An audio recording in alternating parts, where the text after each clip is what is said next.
Maître Duesruf, bonjour.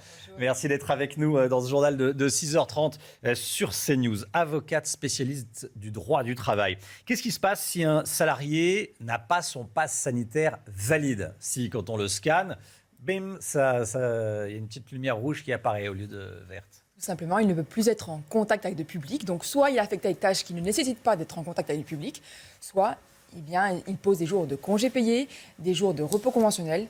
Et si ce n'est pas possible, le contrat de travail peut être suspendu, ce qui veut dire suspension de la rémunération. Ah oui, parce que quand on travaille dans un restaurant, ne pas être en contact avec le public, c'est compliqué, hein. Sauf être à la plonge, en effet. Sauf être à la plonge, effectivement. Un salarié qui refuse de présenter son passe sanitaire, est-ce qu'il peut se faire licencier ?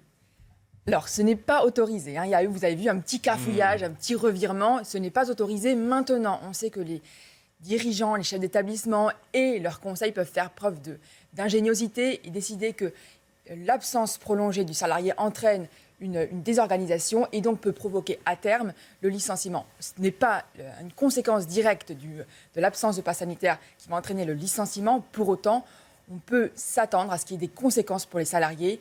Après, ce sera aux salariés de faire valoir leurs droits.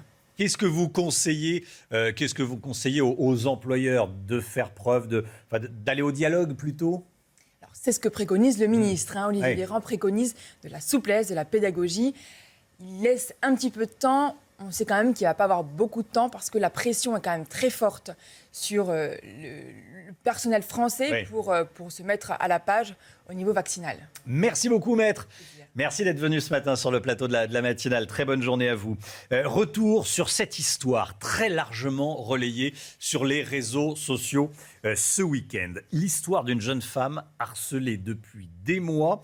L'homme de 20 ans à l'origine de ces menaces de mort est toujours en garde à vue dans le Val d'Oise. Oui, il doit être jugé ce lundi en comparution immédiate. Le suspect a été déjà condamné à 2 ans de prison avec sursis pour des faits similaires le 16 août dernier. Il a été condamné il y a 15 jours, Barbara,